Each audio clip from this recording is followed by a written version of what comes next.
ভিডিওটিতে যে বৃদ্ধকে দেখছেন তার নাম খলিলুর রহমান, বয়স ৮০ বছর। স্ক্রিনে দেখানো ভিডিওটি ইতিমধ্যে সামাজিক যোগাযোগ মাধ্যমে ভাইরাল।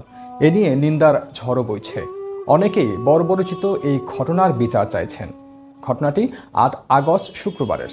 অভিযুক্ত খলিলুর রহমান খোসালপুর মধ্যপাড়ার মৃত জহুর আলীর ছেলে। ভিডিওতে দেখা যায় জীবন্ত এক বৃদ্ধাকে কবর দেওয়ার চেষ্টা করা হচ্ছে। শেরপুরের শ্রীবর্দী উপজেলায় প্রায় ৬ বছর ধরে বিভিন্ন রোগে আক্রান্ত স্ত্রীকে সেবা করতে করতে ক্লান্ত খলিলুর রহমান কাকিলাকুড়া ইউনিয়নের খোসালপুর কানিপাড়া বাজারের পাশেই থাকেন এই দম্পতি। ভিডিওতে দেখা যায় খলিলুর রহমান তার স্ত্রীকে ঘর থেকে টেনে হিঁচড়ে উঠানের দিকে নিয়ে যান। সেখানে আগে থেকেই কোদাল দিয়ে কিছুটা গর্ত করে রাখা ছিল। সেই গর্তের ভেতরে স্ত্রীকে রেখে মাটি চাপা দেওয়ার চেষ্টা করছিলেন তিনি। বান্ডেল থাকলে প্রতি সেনমানিতে টাকা বাঁচবে। বিকাশ সেনমানি বান্ডেল কিনে জিতুন প্রতি লেনদেনে। স্থানীয়দের সাথে কথা বলে জানা যায় খলিলুর রহমানের স্ত্রী চোখে ভালো দেখেন না।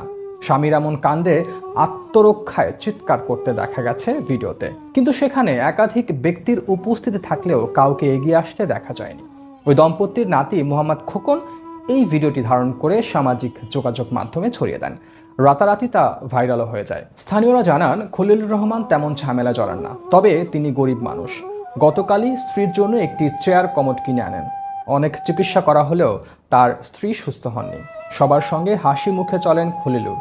স্ত্রী অসুস্থ হওয়ার পর থেকেই মন খারাপ করে থাকতেন ৮০ বছরের এই বৃদ্ধ।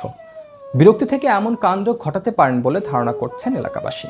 এদিকে শ্রীবর্দী থানার ওসি মোহাম্মদ আনোয়ার জাহিদ বলেন, ভিডিওটি দেখে পুলিশ পাঠানো হয়েছিল।